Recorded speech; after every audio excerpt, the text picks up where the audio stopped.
All right, folks, we're going to be talking about murder and rap lyrics today because a recent case came down, Porter versus the state of Florida. And Porter was convicted of second-degree murder, and we will get to the rap lyrics, and you know how they relate to this case, but we'll save that for later. The issue in Porter is that he appeals this case and says, I'm not guilty of second degree murder. I'm guilty of manslaughter because I didn't have what it took to get second degree murder. So what happened is Porter's in high school and like 12 of his high school buddies, they go to the mall and they watch a movie at the theater. Now, while Porter's in the movie theater, one of the witnesses that testified at trial, one of his friends, said Porter showed me the gun that he had that night and he told me he's going to kill somebody. He told me a couple times that night, I'm going to kill somebody.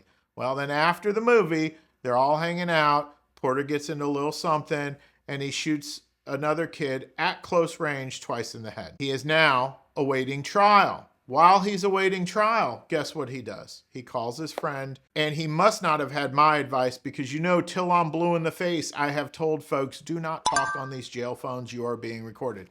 Not only does Porter talk on the jail phone, he composed an original rap song, and he shares his rap song over the jail phone, over the recorded jail phone with his friend. You think, big deal.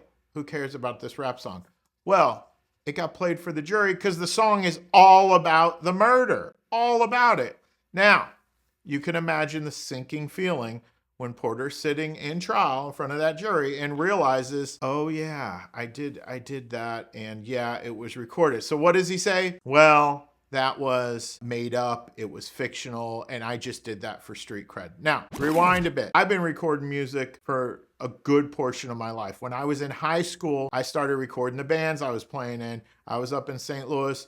We were in the basement mixing on little 4-track and 8-track cassette recorders. Most of you don't even know what that is. Little Tascam machines. They had VU emitters. They were beautiful. They were really cool looking. Now it's all digital. I get that. We were like analog on cassette back in the day. I graduated from all that, and I have owned many recording studios here in the Orlando area. I have done a zillion rap albums. I have mixed them, I have mastered them, I have done the music for them, you name it, I have done it. A lot of it is fictional, folks. A lot of it is fictional. I had a lot of clients rolling up in some pretty crappy cars and they get behind the mic and they talk about their cars that I can't afford and you can't afford and they couldn't afford. And that's all right. I think part of the music is that lifestyle bragging. Now, part of rap music has become more like verbal porn sometimes, but that's a whole nother story. I think back in the day, it was more of a story, it told a different tale. I could do a whole video on that. But Porter did this rap song all about the murder. And folks, please, lesson learned here, do not rap or sing about your actual criminal acts because it will come to bite you. And it did bite him on this appeal. Now, to understand the significance of this, Porter is convicted of second-degree murder. He wants to be convicted of manslaughter. Manslaughter is a lot better deal than second-degree murder. But to get second-degree murder, you need to have a depraved mind. And he argued on appeal, I don't have a depraved mind. I should be on a manslaughter charge. I shouldn't be on second-degree murder.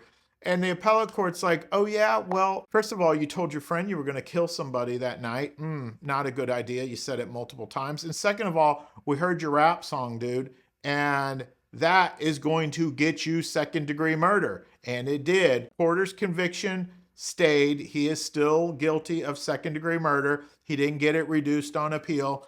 This is a lesson for all you still in the music business. I'm not in the music business anymore, but people are still doing this. They're still convicting themselves with their music.